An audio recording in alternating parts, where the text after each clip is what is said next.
que a Lua cobre totalmente o Sol? A gente vive numa coincidência muito grande. A Lua é 400 vezes menor que o Sol, só que ela está 400 vezes mais perto da Terra que o Sol. E por conta dessa coincidência geométrica, a gente consegue ter eclipses totais. É uma grande coincidência ou será que nem todos têm olhos para enxergar? Como eu falei, né? Eclipses foram ligados a mau presságios e coisas do tipo, tá? Mas o eclipse, você acha que tem culpa de alguma coisa? O eclipse, coitado do eclipse, tem culpa? Tem culpa. Ele acontece aí há milênios. Desde que a Terra é Terra, o Sol é Sol e a Lua é Lua, você tem eclipse total do Sol. O eclipse realmente não tem culpa de nada, mas você vacilou nessa aí, Sérgio. Essa informação de que desde os primórdios se tem eclipse total é falsa. Um eclipse solar total ocorre quando a Lua bloqueia completamente o Sol em relação ao que observa de um ponto de vista da Terra. Tais eclipses são um fenômeno relativamente recente da perspectiva de uma Terra antiga. Nos últimos 4,5 bilhões de anos, a Lua tem se afastado da Terra. Atualmente, ela está desacelerando a uma taxa de 3,82 centímetros por ano. E o afastamento da Lua em relação à Terra significa que a janela para observação de eclipses solares perfeitos tem apenas cerca de 300 milhões de anos de largura. Comparando com 4,5 bilhões de anos da existência dos eclipses solares, 300 milhões de anos foi ontem. Nós, humanos, surgimos na Terra na metade desses 300 milhões de anos. Em outras palavras, o único lugar onde os humanos podem viver no sistema solar é também o único lugar onde ocorrem eclipses solares perfeitos. E esses eclipses passam a ocorrer no momento em que os observadores humanos podem apreciá-los. Mas é muito mais do que isso. Marte tem 2 luas, Netuno tem 14 luas, Urano tem 27 luas, Saturno tem 62 luas e Júpiter tem 67 luas. Nenhuma dessas luas realiza um eclipse solar total. Parece até que foi um plano arquitetado por alguém, fala sério. Eu sei que já tá algo bem improvável, mas olha que absurdo isso aqui também. Isso aí, só tem 2 corpos, tá? Se eu coloco um terceiro corpo ali, bagunça tudo, a ponto de você não ter uma solução. O sistema vira o que a gente chama de sistema caótico. Tem como resolver? Tem como resolver. Tem supercomputador, tem computador aí que resolve o problema dos 3 corpos, mas as órbitas ficam muito imprecisas e sem uma previsibilidade. Então, como que a gente calcula as coisas? A gente simplifica. Quando a gente está fazendo qualquer cálculo no sistema solar, a gente reduz o problema para um problema de 2 corpos. Então, por exemplo, eu estudo a órbita entre a Terra e a Lua, isso é um problema de 2 corpos. Ah, tem efeito dos outros? Tem. O que eu faço? Eu ignoro. Quando eu estudo a Lua e a Terra, a Terra e o Sol, eu uso só a Terra e o Sol para poder fazer esse cálculo. Eu ignoro os outros. Tem efeito? Tem, mas são efeitos muito pequenos. No caso do sistema solar, é um problema que nós estamos tendo hoje, que é o famoso mundus Tatooine. Ele é um mundo que ele tem 2 sóis. E aí você não pode simplificar as coisas. Porque imagina que a Terra vivesse num sistema com 2 sóis, não um só. Jamais eu poderia simplificar a equação para fazer o cálculo da Terra com o Sol 1, por exemplo, porque o Sol 2 ele tem uma influência muito grande nesse sistema. Essa que é a grande diferença, tá? E é daí que surge todo o problema dos 3 corpos. Então, como que a gente consegue prever eclipse se o sistema solar é um sistema de N corpos? Porque a gente considera só 2. E os efeitos dos outros são efeitos mínimos aqui, que não fazem diferença. Segundo a NASA, metade dos sistemas solares na Via Láctea são multiestrelares, com mais de uma estrela. Isso é raro, pois nas demais galáxias, os sistemas com 2 ou mais sóis são muito mais frequentes. Ou seja, além de termos a oportunidade de estarmos no nosso planeta e no nosso tempo, essa condição de apenas um Sol nos leva a inclusive conseguir prever os eclipses. Os maias no século V já previam, mas e daí que temos essa gigantesca coincidência cósmica? Que diferença um eclipse solar total faz para a humanidade? Que benefícios, além de uma visão incrivelmente bela, esses eclipses perfeitos produzem?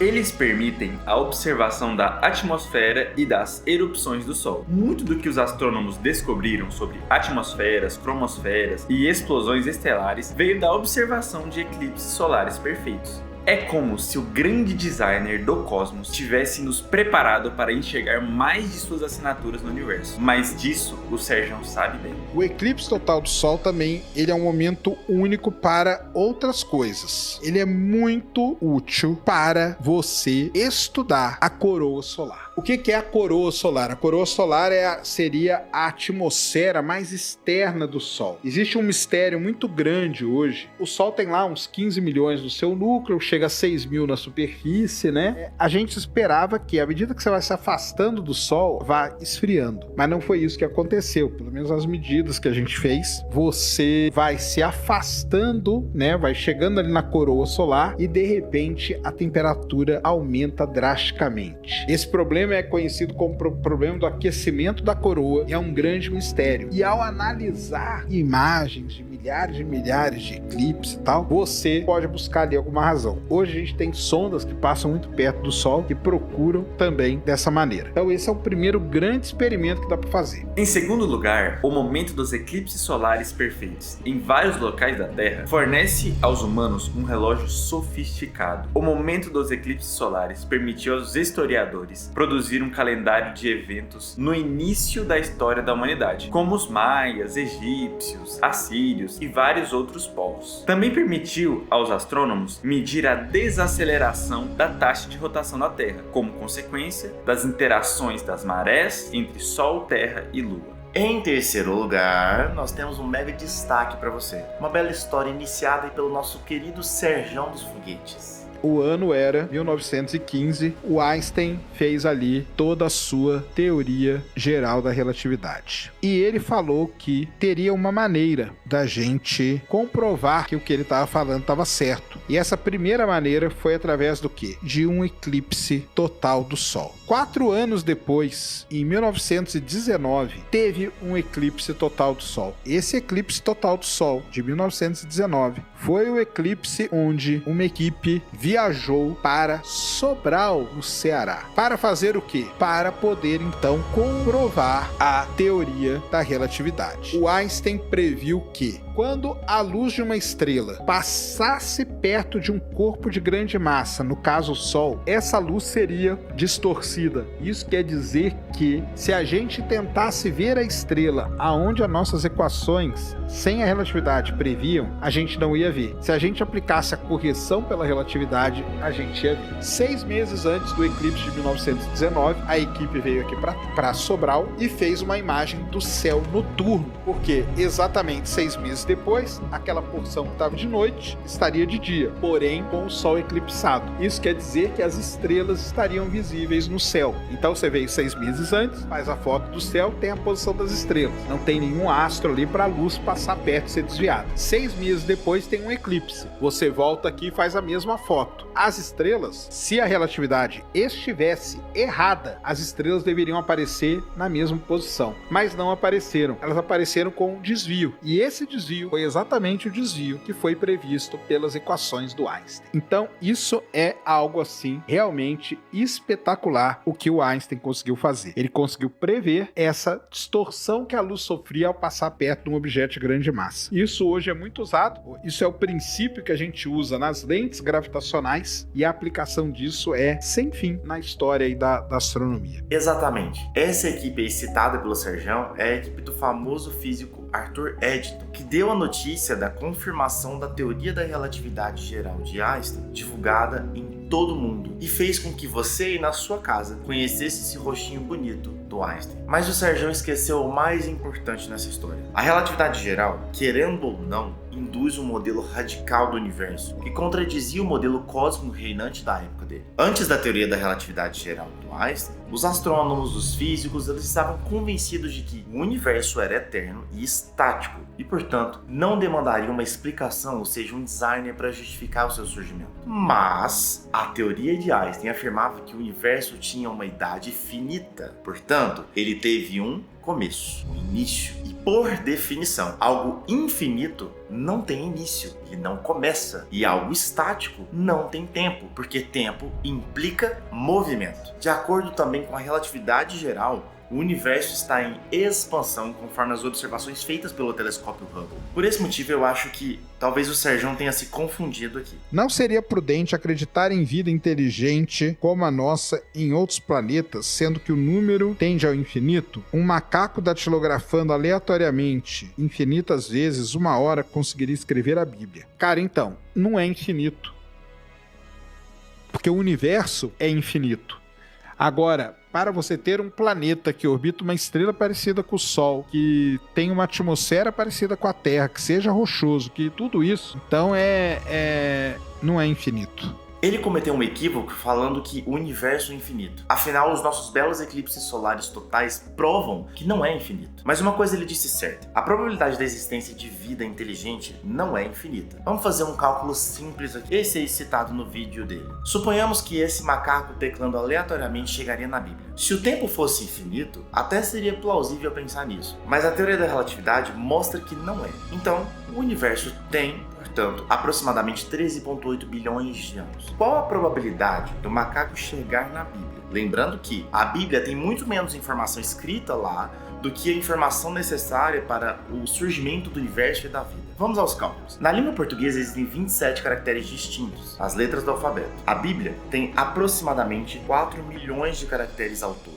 contando com os espaços. Assim, a probabilidade seria de 1 sobre 27 elevado a 4 milhões. Você tem noção do quanto esse número é minúsculo?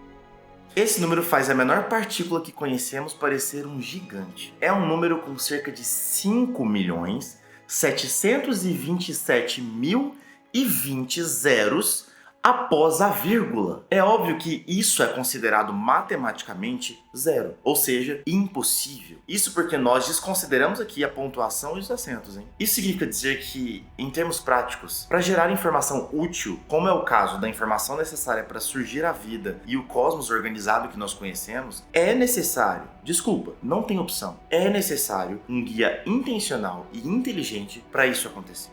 Por que nós não temos eclipse todo mês? Por que a gente não tem eclipse todo mês? E aí eu vi aqui, o cara falando aqui do design, né? Cara, se teve esse design, por que ele não deu um eclipse pra gente todo mês, cara? Que é uma coisa tão linda. Se todo mês eu tenho lua cheia e lua nova, por que eu não tenho todo mês eclipses do Sol e da Lua? Essa é uma das primeiras perguntas que surge. Graças a Deus, não temos esse designer do Sérgio. E a resposta é até bem simples, tá? Então é o seguinte: a Terra orbita o Sol numa elipse com uma determinada inclinação. A Lua orbita a Terra, também elíptica, a órbita, e com uma outra inclinação. Existe uma diferença ali de aproximadamente 5 graus entre o plano orbital da Terra ao redor do Sol e da Lua ao redor da Terra. E essa diferença faz com que a gente não tenha eclipse todo mês. Então existem os pontos aonde essas coisas se cruzam. Aonde as duas órbitas se cruzam, a gente tem um eclipse. Toda vez que tem um eclipse da Lua, que acontece na Lua cheia, você pode contar 14 dias e nós teremos um eclipse do Sol. Ter eclipses todo mês seria uma catástrofe total, e o Sérgio sabe muito bem disso. Seguinte, já o eclipse total do Sol é diferente, porque o eclipse total do Sol acontece uma mudança no clima, acontece uma mudança na temperatura, acontece uma mudança com os bichos, tá? Os bichos mudam também, ou seja, tudo fica mudando, o ambiente muda. Isso quer dizer que se eu te trouxer uma foto de um eclipse total do Sol e você presenciar o eclipse total do Sol, existe uma diferença muito grande